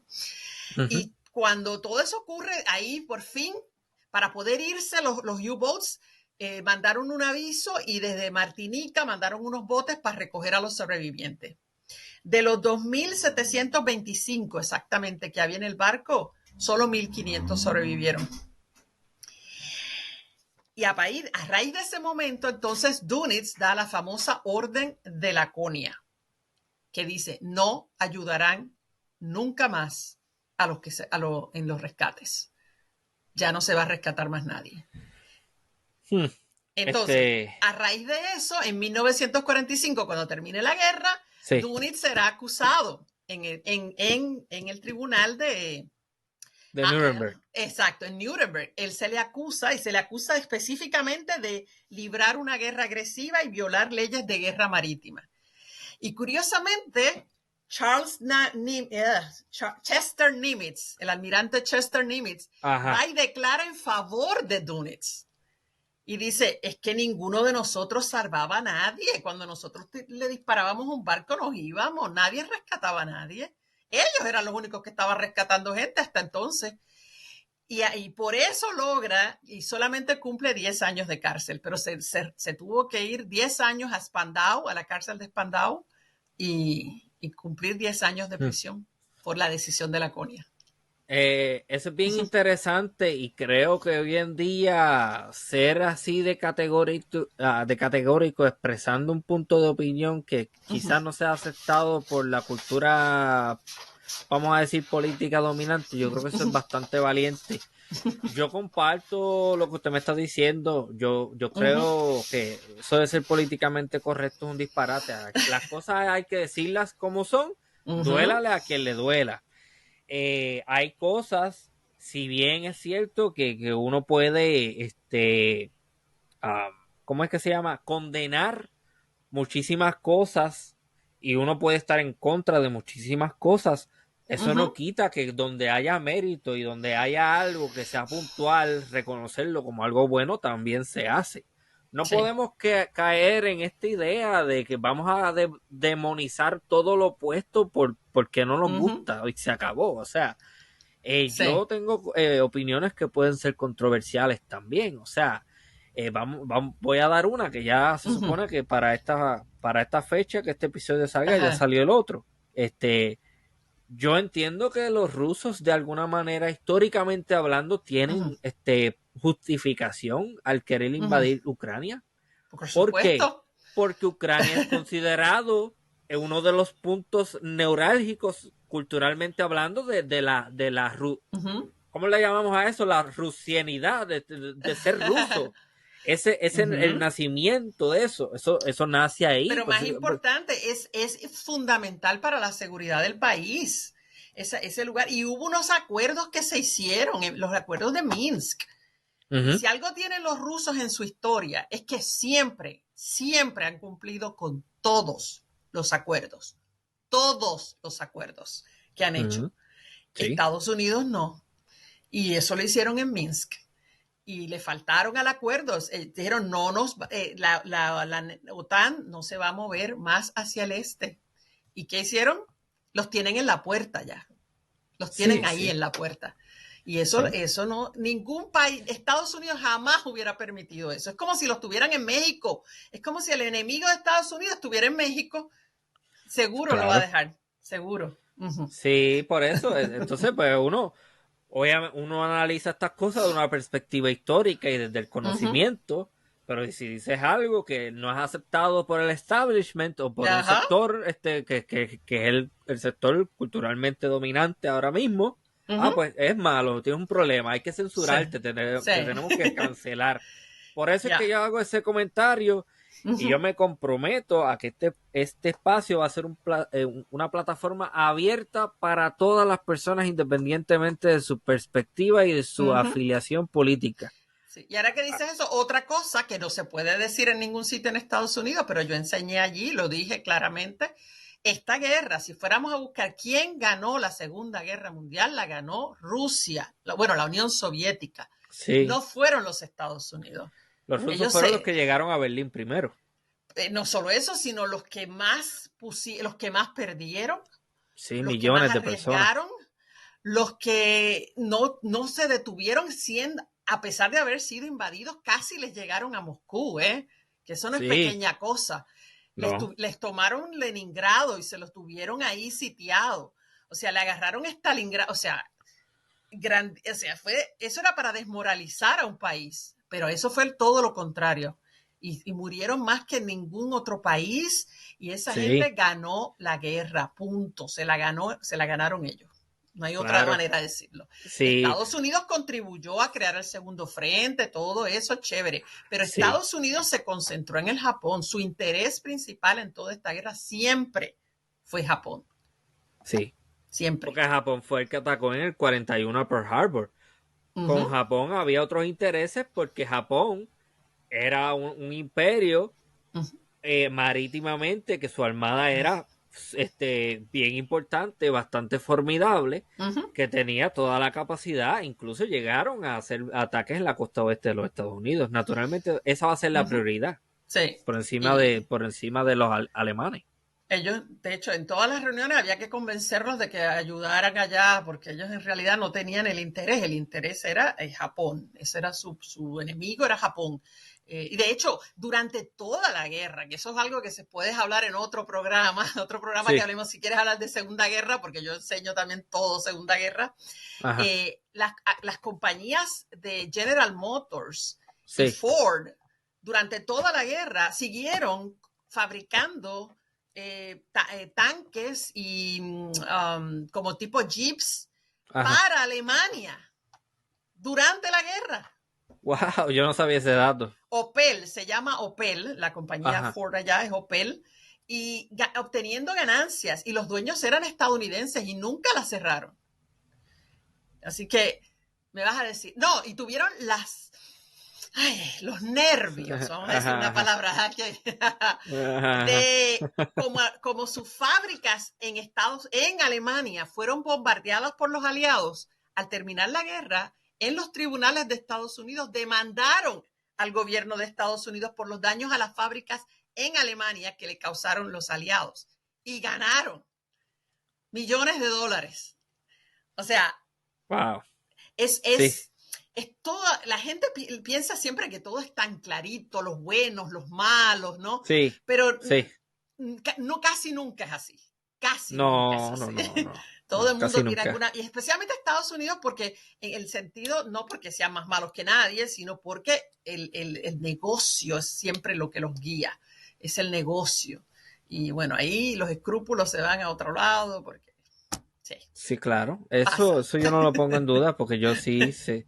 O sea, como tú eres una potencia a nivel mundial, tú le vas a tener que pasar por encima a varias personas para poder llegar a esa posición dominante. Y eso es lo que hay, no hay más. En el sistema capitalista, eso es lo que hay.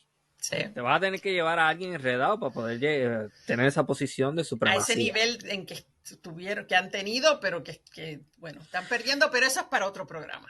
No, y con esto voy cerrando, que de hecho uno de los grandes sucesos históricos que han aportado al poderío actual de los Estados Unidos es la Segunda Guerra Mundial, porque mientras Europa está destruida y se está reconstruyendo, Estados Unidos está básicamente en posición de, ok, vamos a comerciar con todo el mundo y ustedes, todos ustedes van a ser clientes Ujú, míos, porque ujú, mi infraestructura está bien, mi país no está destruido, ujú.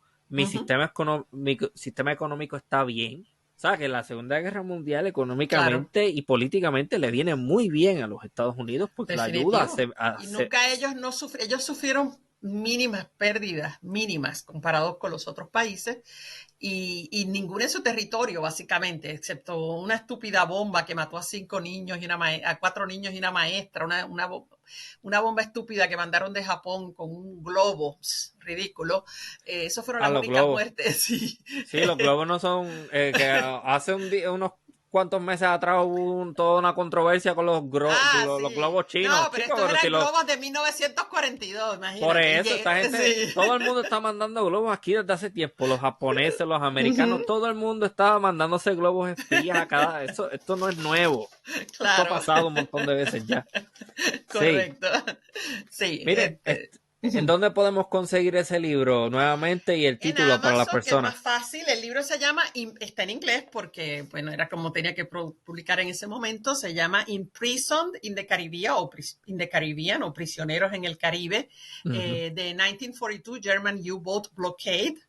Está en Amazon, la he visto en eBay, hay gente que los vende en eBay también usados, Sí. pero el precio ha subido cuando son usados porque como él no se hizo de nuevo, ¿sabes? Pasa.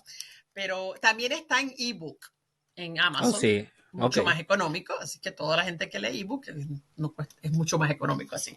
Así que sí, Excelente. se consigue fácil. Sí. ¿Desea promocionar alguna publicación futura, alguna conferencia, algún proyecto en el que esté trabajando ahora mismo? Bueno, ahora mismo hay un artículo que hice sobre este tema en la enciclopedia de la Fundación Puertorriqueña de las Humanidades. Sí, Hay un artículo que escribí sobre los submarinos alemanes, pero también hay otro que va a salir pronto que tiene que ver, es un pedacito de lo que viene, del libro que viene, sí. y se llama Excluidos de la más perfecta unión, y es sobre esos primeros encuentros en el 1898 y los años siguientes entre estadounidenses y puertorriqueños desde el punto de vista de los estadounidenses. Y está muy chévere. Se supone que esté por salir en esa misma enciclopedia de la Fundación Puertorriqueña de las Humanidades, que está muy buena. Siempre la mantienen al día. Y bueno, el libro que va a salir hasta ahora se va a llamar Nosotros según ellos, o Us According to Them. Ah, me gusta ese título. Sí, me lo dio mi hermano en Puerto Rico, el licenciado Ignacio Rivera, Sí, que es muy creativo, Us According to Them, de cómo los estadounidenses visualizaron a los puertorriqueños y su cultura. Y nos vamos, es una manera que nos vamos a ver retratados, es como verte en un retrato, pero es desde el punto de vista de ellos. Y les cuento que va a ser emotivo. Yo grité, lloré, me reí como loca, de todo mientras hacía la investigación, y todas esas emociones me aseguré de que estuvieran en el libro. Yo escribo así como hablo, sencillo, al punto. No es un libro académico, ujú, van a disfrutarlo. Hay un capítulo todo que es sobre los alimentos, ¿no? ok. Lo que ellos opinaban de las comidas. Hay uno de la música y dicen ese maldito ruido que ellos le llaman música, detestan especialmente el güiro, Ah, ok, detestan el ya. güiro. Sí, Tú sabes, hay muchas cosas muy hermosas y unas anécdotas hermosas que están en el libro, y bueno, va a ser un libro que creo que a todo puertorriqueño le va a tocar el alma, y creo que les va a llevar a la conclusión que yo los voy llevando en todo el libro, que es de que en realidad hay sitios donde a uno no lo quieren y hay que pensar, ah, ¿por qué me quiero meter donde no me quieren? Pero bueno, eso es algo que está por ahí en el libro. sí, lo entiendo perfectamente. Lo entiendo Sí, sí, cuando no perfectamente. me quieren, no me aprecian, me insultan, ¿por qué? ¿Por qué seguir? ¿No? ¿Por qué insistir? Exacto. Sí, sí, sí, sí. Sí. Es que mire, a propósito de ese comentario que acaba de ser, Uh-huh. 1898, 122, 123 años de colonialismo. Uh-huh. ¿Por qué insistir? Sí, pero ahí lo vas a ver más agudo porque lo escuchas con sus voces. Ajá. qué era lo que ellos decían y pensaban. Porque estos libros los escribieron para ser publicados en Estados Unidos. Jamás pensaron que puertorriqueños los iban a leer. Eso es lo chulo del libro, ¿no? Porque estamos como yendo detrás de la puerta. Para mí es como escuchar una conversación detrás de la puerta, lo que de verdad pensaban. Ujú. Y si Puerto Rico sigue siendo colonia, no es porque Puerto Rico quiera seguir siendo colonia, es Claro. porque los Estados Unidos quieren que siga siendo una colonia. Esto es Y el obvio. subtema del libro utilizo a los grandes escritores del colonialismo para explicar todo, cómo el colonialismo está en todo estaba el colonialismo, y esa cabeza imperial que tienen, hasta el más sencillo soldado que vino en la invasión o cualquiera, él se considera superior al más inteligente y educado de los puertorriqueños. Ujú, Y ujú, así se expresa, ¿no? ujú. Así que esos son sentimientos que, bueno, ¿qué te digo? Hay una foto que va a estar en el libro para darte un que Sí, la foto la tomó un soldado. Y la foto muestra un campesino puertorriqueño en 1898. Más atrás, un poco atrás en la foto, hay un caballo y un poquito sí. al frente de la foto hay un cerdo. Ya Y, sé por dónde va esto. y Ajá. le puso, el pie que le puso a esa foto el soldado es 3 de la misma clase. Wow. Para que vean, para que vean. Así Sí, te da una idea de por dónde es sí. que va. Sí, sí, Así sí. que, De cosa, estaba familiarizada con el trabajo de este doctor que vino a Puerto Rico en los años 30, si no me equivoco, el doctor Rhodes, algo así, oh, que... claro, sí, Cornelius Rhodes. Ah, ese mismo, que de hecho, yo creo que le dedicaron una escuela, un aula de una escuela o No, hay algo. un Ah, mira, premio eso mismo, a las investigaciones del cáncer, porque él del es un cáncer. investigador del cáncer. Recientemente, gracias a la pelea de los puertorriqueños, lo eliminaron ese premio. Sí, Recientemente. Uh-huh. porque el tipo, hay unas cartas que se publicaron que el tipo Porque el tipo dejó la carta en la maquinilla y la señora que limpiaba, que era creo que era socialista o algo así, ¡pap! Agarró la carta. Exactamente. Sí, y habla de que hay que destruirlos, que él ha estado inoculando cáncer en los pacientes, y a este hombre le pagaba la Fundación Rockefeller por supuestamente hacer cosas para curar el cáncer, ¿no? Sí, sí, sí. Sí, Wow. así que hay Esto ha muchas sido un cosas de esas. tema. Esta es la belleza del formato conversacional que yo trabajo. El pie Uh-huh. forzado es los U-boats en el Caribe. Pero hasta de colonialismo y de Cornelius Rhodes terminamos hablando. Por Y eso no, es que a mí me y gusta mejor esto. terminamos porque si no nos agarran mañana acá, todo, ¿no? Seguimos Sí, hablando porque temas siempre va a haber. Pero nada, exactamente. siempre a la orden, cuando haya otro tema que creas que te puede ayudar, o no sé, si quieres hacer algo en grupo, qué sé yo, a la Sí, orden. sí, sí. A Estaremos mí, en yo contacto. vivo ahora en Montevideo, hace 6 años, en Montevideo, Uruguay, Sí. pero mi alma está siempre ahí, en Puerto Rico, Ujú. y por eso sigo escribiendo siempre sobre Puerto Rico. Excelente. Pues muchísimas gracias, Sí. doctora Alicia Domenech, por Un haber placer, un participado en esta gusto. edición. Para mí un gusto, un placer y nada, me lo he disfrutado, me lo he disfrutado. Excelente. Y esta ha sido una nueva edición de Archipiélago Histórico. Hasta la próxima.